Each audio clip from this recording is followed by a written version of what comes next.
How you doing, man? You know, I'm doing all right. Hey, man, we got some beautiful guests in the building. We do. Welcome to the GoodHenneC show. Hi. Briana.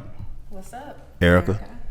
I know. I call her. What I call you, Bianca earlier? I'm sorry. The worst. I know, right? I'm just like, man. I'm so like, man, it's crazy. But it's cool. Yeah. So y'all, welcome to the GoodHenneC show. Appreciate y'all coming through. We had Erica. I think you the one that posted it. Posted a video that caught my attention about this certain topic.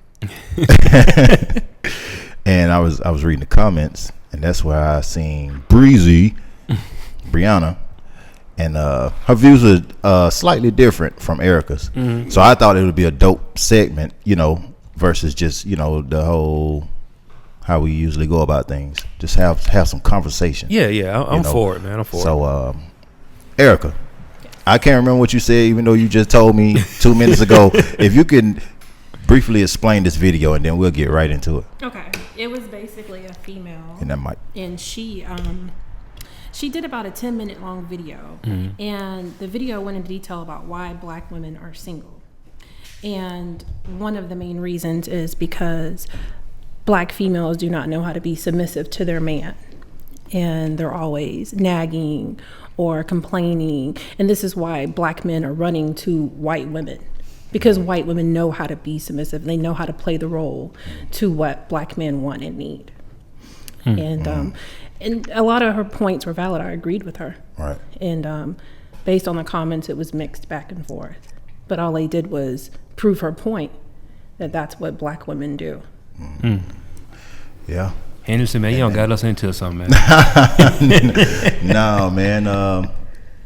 And Breezy here, she kind of saw things a little different. So if you could tell the people how you felt about the video. I mean, I agree to a certain extent, but at the same time, when it comes to submissiveness, it's a two-way street. You know what I'm saying? Like, do some black men really deserve submissiveness from women? Are they submissive as well? You know what I'm saying? Turn that mic a little bit for you. Yeah. Can you hear me now? Can you hear me now? There you go. All right. So, I mean, I don't know. I honestly, you know, I don't mean to jump too, you know, far on the deep end too soon in the conversation, but Now go ahead. I honestly think that the skewed dynamic between black men and women, it stems all from slavery, as well as, you know, the continuous media perpetuation of black women being inferior to white women. That's how I feel about it. Yeah. Yeah. Man, Hennessy. So let me ask this, because this is something that I've heard this conversation, you know, often, you know what I mean? And we've had Layla on the show, and she kind of, you know, talked about it a little bit too. Right. And at the time when she came, her question was like, why don't black men want us, or something like that? Yeah, that was you know what question. I mean? I think that was the gist of it. And from that conversation, what we kind of, I know me and Hennessy had like similar, you know, stands on it, and we were kind of just like, it's not that we don't want y'all, it's just that sometimes it's about being approachable, right? I'm trying to think of a good example. Like there's times, like I'm married, you know what I mean? So like, I'm trying to have this conversation not as a married man, but just as just a man in general.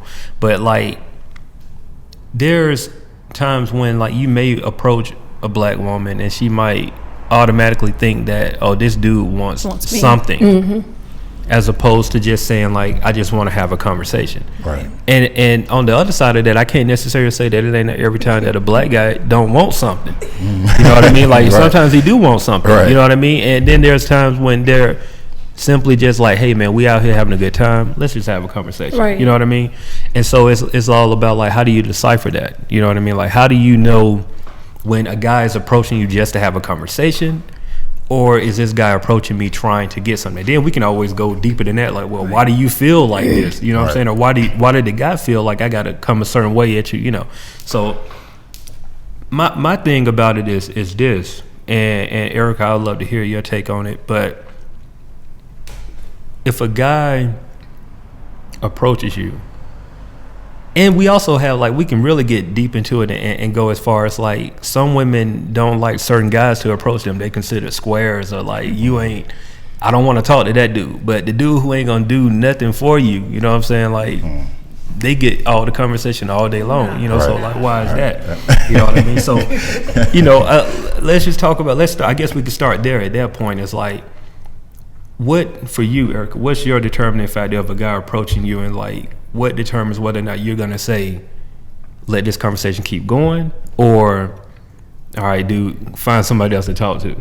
Okay, well, I'm married, Okay, so I haven't been single in 20 years. Okay, so it's kind of hard to answer that question, but I have been that person. Okay. That was me when I was single, and the reason why I agree with what she says is because I was that person when I was single, when I was younger, and I caught myself and I corrected the behaviors, because automatically when a guy is looking at you, you assume that he wants you. That's not always the case. Right. You have to watch your attitude and you adjust it. You know, you can't go through life having an attitude with everyone. Right. You set yourself up for failure, in my opinion. And some guys are rude. They are overly persistent. However, not every guy is that way. True. So you can't treat every man that comes up to you with, you know, back off from me, because you're gonna be stuck in single mode for the rest of your life. And in my opinion, I feel like that's why a lot of black women are in their 30s and they're not married and they are single, you know, moms. Right. It's because of the attitude that they carry. And a lot of people blame that, but that's the guy that they dated before. But you can't care. I've dated guys who cheated on me before and who treated me horribly.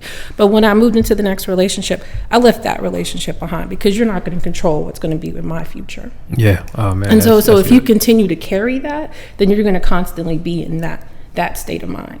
And in my opinion, that's what keeps you single and undateable and unmarriageable, because no one wants to marry someone with all that baggage and anger. A man doesn't want to get off of work and come home and you're in a bad mood, a nasty mood, and he doesn't know why. Right. You know, and I feel like if you're with your spouse and you commit to them and you love them, what's so hard about showing them that you love them every single day?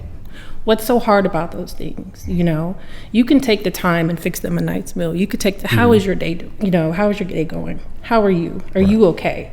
You know, put their needs before you put your needs first. That's my opinion, because I feel like he should do the same for you too. I'm not saying lay down to be a footstool to him. Right. Do it for the right man though, because he should be doing the same for you. Right. How you feel about that? Y'all kind of, you know, ran off the topic a little bit. We went from being single to being married, and as far as being single goes, I think that, you know, not every man is coming up to you and he has ulterior motives, but honestly, 9 times out of 10 he does. 9 times out of 10 he is there to waste your time. I'm just gonna be real with it, and it's up to women to exercise discretion when determining whether or not this man is worth your conversation. As far as marriage and relationship goes, I agree 100% with Erica. I think that, you know, like I said, it is a two-way street. Women should show love, but at the same time, you know, we shouldn't be the only ones in the kitchen cooking. We shouldn't be the only ones cleaning. I mean, if you're my man, not my son. That's how I see it. So how do you know that he's not worth it without even conversing or conversating with him? You know what I'm saying? If he tries to approach you, because I don't went through this situation before. You know, and I get the attitude. It only happened a time or two, you know, but the attitude is just there, like instantly. I gave the scenario when Layla was on. Yeah. And I'll give it again. I hate to make it black and white, but I mean, we're in America. That's what it is. That's what we're talking about. I get the scenario of me walking on an aisle in Walmart, and it was a black girl walking towards me. Now you know how big the aisles are in Walmart. She on this end, I'm on this end. So we're walking towards each other. Before we can even get halfway to each other, she either gonna look off or gonna look in the phone. She ain't trying to give no kind of eye contact or none of that. What's up? You know what I'm saying? But see, the thing is, what's up is I'm shopping for Cheerios. That's what's up. You know what I'm saying? That, to be honest, that's what's up. So why was you paying so much attention to her then? It wasn't even the fact that I was paying attention to her. I guess I was. But I'm just saying, like, I mean, yeah, I paid attention to her. Yeah, because if she made eye contact, you wasn't gonna holler at the girl. I don't try to holler. I might not even like how she looked though. You know what I'm saying? Like you never know. Like she wouldn't know because she didn't even give that conversation. Well, it's she didn't even kind of try. like when you notice things, like if you get into an elevator with a white woman and she clutch her pocketbook, it's just something that you notice. You know, when people come at you with a nasty attitude, yeah, you know, they have these preconceived notions about what you're going to do. Right. So okay. So why is it then when the same thing happened with a woman of another color, just a white woman, just say it, or Asian, or Jap, whatever. Oh yeah, come on, you you can't say that. I was like, hey, Hennessy is trying to like kill all our sponsors. No, for real though. Asian woman, with a woman of Asian descent. Yeah. Let's clean it up. There you go. Okay, well, a white woman walking to same scenario. As soon as you get halfway to each other, she already just smiling. Yeah. Mm-hmm. She's smiling at everybody. Good. But that's what I'm talking that's about. what you're supposed to do. Why come at somebody nasty? You don't know what their person's day has been like. And I'm very first of all, I'm married to a white man, and I'm half white, half black. But I'm very pro black men marrying white women because it just seems like they're happier with white women. Yeah. They're happier, and white women love black men. Now you just had probably about like 90% of our female audience. They cussing at the truth right now. I'm so sorry, but I think that black women need to get a white man. Hey, saying. I think black women. Black women want white because men. they're more patient. They're more patient because it took. You saying white women are more patient? No, I'm saying white men are more patient. It took a white man. People in general. It took a white man to tell me. My husband. We've been together for like 15 years. But he told me. He told me on a date. He said, "I really like you. I want to have a long-term relationship with you. But your attitude is what's keeping that." Like he wasn't afraid to say to me, when you talk, can you change your tone a little bit? You're just a little bit too, gruff, and I never noticed that. That's just how I talk. I mean, I still do occasionally. I have to catch myself. But they're not used to women talking to them like that. And he saw potential in me. He wanted a relationship with me, and eventually, ended to marriage and kids and stuff. But he's the one who told me these things. And instead of just snapping back like in his face and cursing him out, I was like, okay, and I went and I thought about it. Okay, so at that time in your life, if I were to tell you that, it was you're gonna be paying my bills too, because he was paying my bills. Totally different reaction. He was paying my bills and stuff. So when we have a guest like Layla, and shout out to Layla, to come and propose a question like, why don't black men want us? You know what I'm saying? Yeah, no, I got you. Totally different reaction if I would have asked the same question. Yeah. I did that to a black man. I wanted to, even though I'm an accountant and I make, I do things for myself. I wanted to be a stay-at-home mom. I just never told people that because that's what my husband. We're very traditional. I stay at home. I homeschool. I have 3 girls. I cook dinner. I make breakfast every day. I clean the house. It's very defined roles in our house. Right. Don't get it wrong. Like he does clean occasionally, but ask him when he's ever done laundry. He hasn't done laundry in about 15 years. But his clothes are always clean and pressed and hanging up in the closet. Right. But I know that all my bills will always be paid too. I can only remember last time I paid a bill. Okay. I don't even know how much my mortgage is. Because these are things that he takes care of. Because he's the man in a relationship, and I'm okay with that. Right. But I think it's great for women to have that, even though I feel like women are afraid to say that they want that. I knew that I want this, but I didn't go around telling everybody this. But when I would go on dates, I would just kind of be like, well, that's not somebody I could build that type of relationship with. And I was in a relationship with a black man before him.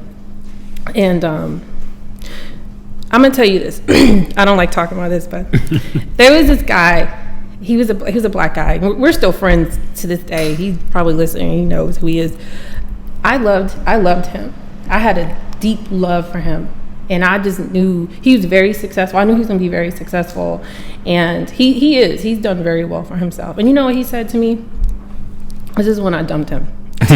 He said, and he was so serious, I love you so much and I'm going to marry you and spend the rest of my life with you. But I love you so much, I'm going to do you the favor that when I cheat on you, you're not going to know that I'm cheating on you. No, he didn't. And he was serious, and because for him that was normal. It was normal for a man to cheat on your wife or your girlfriend. And I feel like that's a part of, like, a lot of black men feel that way. Like, it's okay to cheat if you don't get caught. And he told me, I respect you enough to where you would never find out who she is. I would never have her number in my phone. She'll never come to our house. Meanwhile, this man had bought me a car. He was about to purchase me a house. He had picked out a ring. We were talking about planning a life together. And he told me that, and I was just like, are you serious? And he was like, how could you get mad? And we had kind of a traditional thing. I would fix him breakfast. He loved it. You know, he was paying my bills. We had a great little relationship. And when he told me that, I was just like, okay. I was gone the next day. You know, before we go any further, right? Because I know people that have been in situations similar to what you just said, right? And the thing is, most of the women that I know that's in that situation, they said, okay. Yeah, and he thought I would say okay. Yeah. Because he thought that was the best that he could do for me. And he thought it was just great. And that's why I couldn't get mad, because I know he didn't have any malice behind the words that he said. But he could never understand that if you cheat on me, I don't want you. Yeah. I don't want to share you with another woman. And that's the thing. It's like setting those expectations. You know what I'm saying? Like, a lot of people, I don't think, a lot of people don't have expectations. You know what I'm saying? Just to keep it all the way real with you, it's like, I don't think people, because like I said, I know or knew at one period of time in my life, like 3 different women in situations like that.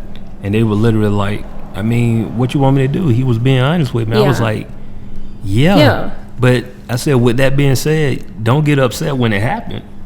You know what I'm saying? Like, if the dude came up to you and told you, like, hey, I'm going to cheat, I'm going to respect you enough not to put it in your face, and you say you cool with that, then don't question nothing else that dude do. Because you signed up for that. Like, the dude was man enough to tell you that, and you had the choice to say, like, no, that ain't this type of party. Or you know.